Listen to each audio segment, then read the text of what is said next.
narito na naman tayo para sa isang napaka-sweet, nakakapanabik at sobrang trending na love story nila Kalingap Jomar at Carla. Ay aking makilala. Para sa pagpapatuloy ng ating love story ay dito na nga makikita natin kung magpapatuloy pa ba ang kanilang love team dahil noong nakaraan ay nagkaroon sila ng napakalaking misunderstanding dahil parang nabasted ni Ate Carla si Kalingap Jomar na makikita ninyo sa ating nakaraang video. Dahil nga sa sakit na nararamdaman nito ay talagang nag-inom pa nga si Kalingap Jomar sa sakit na kanyang nararamdaman at noong pumunta si Ate Carla ay hindi niya naiwasan na parang paalisin ito dahil hindi pa siya makamove on sa mga sakit na naramdaman niya noong nakaraan sa sinabi ni Ate Carla. At sa tagal nun ay ngayon pa lamang sila ulit magkakausap, kaya panoorin natin ang mga mangyayari.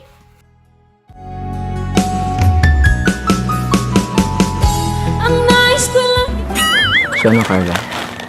Okay na ba tayo? Opo, okay na po. Sure yan, ha? Actually, kahit ako medyo nagilty din dun sa ginawa ko. Ayoko sanang, masakit din naman sa akin na umalis ka. Ayoko man na, di naman ibig sabihin tinabay kita. Siguro, walang talaga ako mood dun sumama sa inyo. Tsaka, nanisin kasi ako kay Kuya David mo. Ang kulit ba naman nun? Lagi pati yung inaasar. Siguro kung ikaw pa na unang pumunta doon, baka sumunod rin ako eh. Kaso, Kuya David mo kasing nauna. Lagi ba nang aasar? Okay lang po. May kasalanan din naman po ako eh. Pero Carla, meron gustong ipaalala lang din sa'yo, ha? Pero, Paalala po. yung... Tingnan mo ng ano. Hawakan mo naman ng tayo. Basta, yun lang. Wala pa naman sila mama papa mo. Yan. Gusto ko lang paalala sa'yo na kahit binastid mo ako, tingin ka muna sa akin.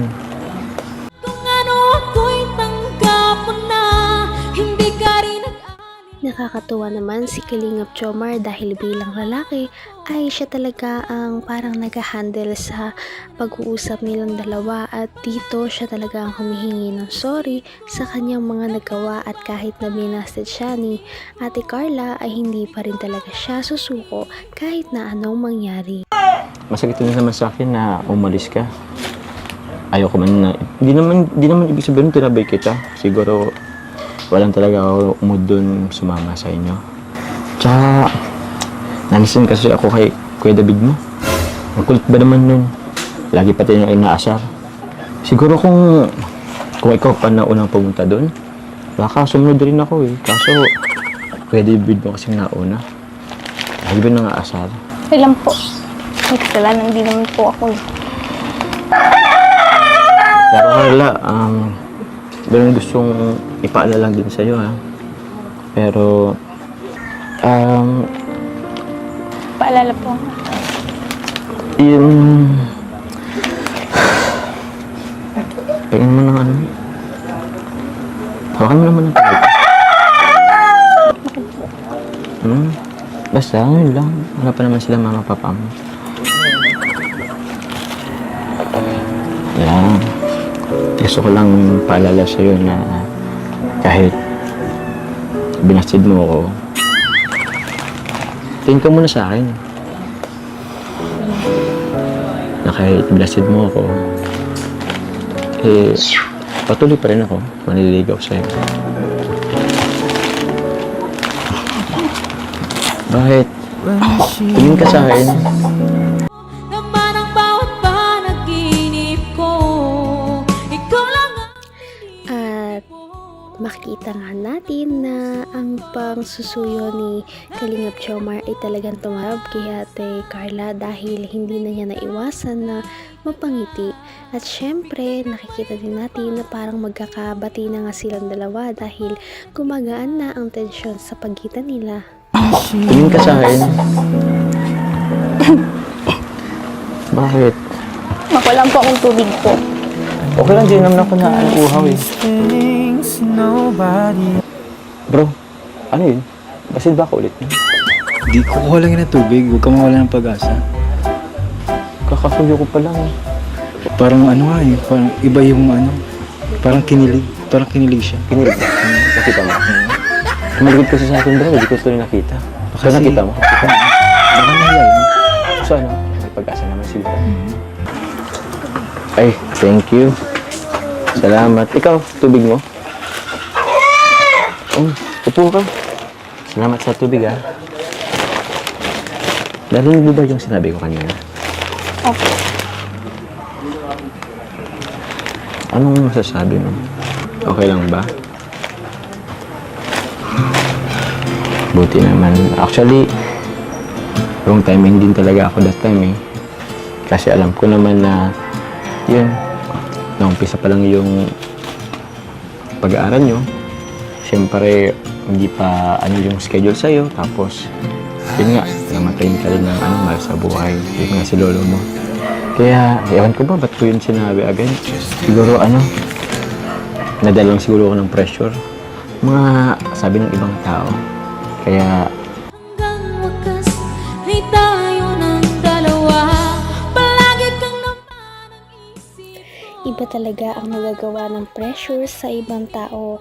Ngunit syempre alam din naman natin na totoo ang nararamdaman ni Kalingap Jomar para kay Ate Carla.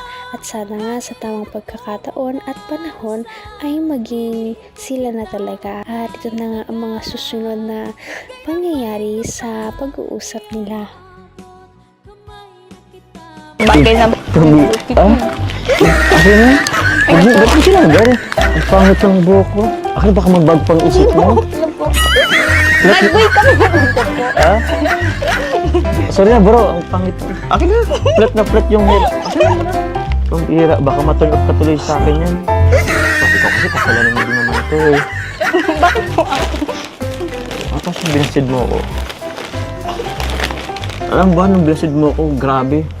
Dami kong ginawa sa buhay ko. Ewan ko, palaywara yung buhay ko dahil. Tsaka, gusto ko lang din magpapansin sa'yo. Kung magre-react ka man lang sa mga ginawa ko. Bakit ka tumatawa? Wala po. Napansin mo ba yung kuko ko? Oo nga po, ba't po tinanggal mo na po? Ah, wala. Ang dami kasing pangit tingnan. Kasi daming dumi eh. Hindi pala ako marunong. Daming isang nakalagpas at kuko ko. Yan mo na. Tsaka huwag mo na ipalala yun. Tapos naman na yun. Importante naman, masaya na ako. Basta sabi mo, tuloy pa rin ako pumayag ka na. Kayo pong bala po. Kaya, may asahan ba ako sa'yo? Ano naman yung pakiramdam mo na tuloy pa rin ako? Sa wakas, pagkatapos ng kanilang napakatagal na alitan ay naging back to normal na nga ang love team na ito. Kaya sa pagbabalik ng kanilang love team ay maaasahan natin na marami pa talagang mangyayari na pagpapakilig sa dalawang ito. At aabangan na natin kung magiging sila na ba talaga. Patindi na ng patindi ang mga pangyayari sa kanilang love story. Kaya naman sobrang dami talaga ang kinikilig sa kanilang love story at palaging nag-aabang. Kaya naman sana ay magkatuluyan din ang dalawang ito, si Ate Carla at Kalingap Jomar.